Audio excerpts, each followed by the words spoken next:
Bonjour à vous. Alors, je vais me connecter pour le portail du 2/2/2022. Quel sacré portail que nous allons vivre, que nous vivons en ce moment. Donc, je me connecte à notre humanité par rapport à ce portail. Donc, je vous invite à aller voir la vidéo sur la nouvelle lune du 1er février et sur le mois de février, parce que c'est un mois où il y a beaucoup de lumière qui nous descendent, des énergies subtiles.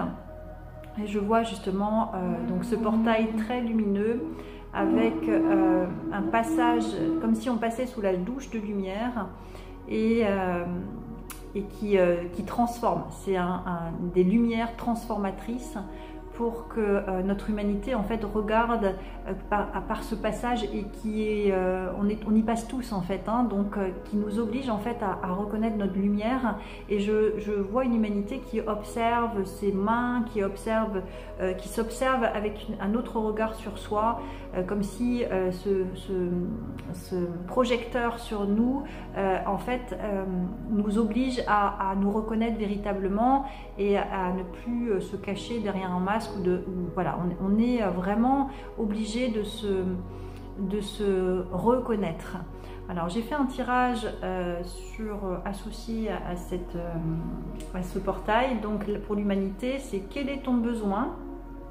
La question à se poser, c'est quel est ton besoin? Donc vraiment être connecté à soi, vraiment se recentrer en fait pour pouvoir exprimer ses besoins, exprimer en jeu, j'ai besoin de ça, j'ai envie de ça, voilà, se recentrer sur soi pour exprimer, non pas dans l'externalisation, dans l'attente que l'autre réponde à nos besoins, sinon c'est être égoïste, hein, ça, c'est au contraire de répondre soi-même à ses besoins ou de faire les changements qui s'imposent pour répondre à notre besoin d'être heureux.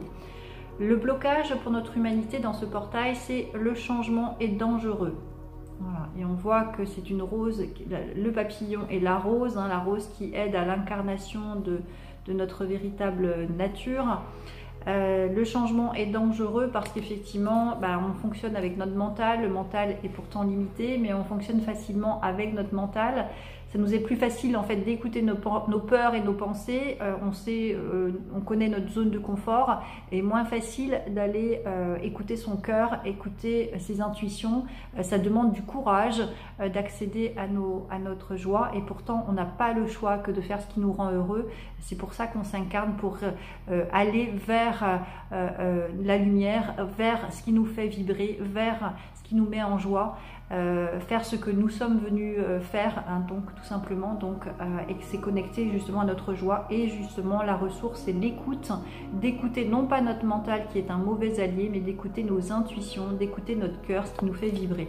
Voilà, ce portail du 2/2/2/2 est un portail puissant qui nous met finalement face à nous-mêmes, hein, comme si on avait justement notre véritable être qui est en face de nous et qui nous oblige à fusionner pour être véritablement l'être divin que nous sommes sur la terre, et faire ce que nous sommes venus faire pour nous rendre heureux et pour aider le collectif, hein, parce que notre joie qui émane de nous sert dans un premier temps, mais sert aussi le collectif. Donc on a tout intérêt de faire, hein, de se donner un coup de boost. Alors quelquefois dans la vie, évidemment, si on reste dans notre zone de confort, on passera peut-être par la maladie, par les accidents qui vont justement être là pour nous réaligner, nous remettre dans notre verticalité et faire ce qui nous rend heureux.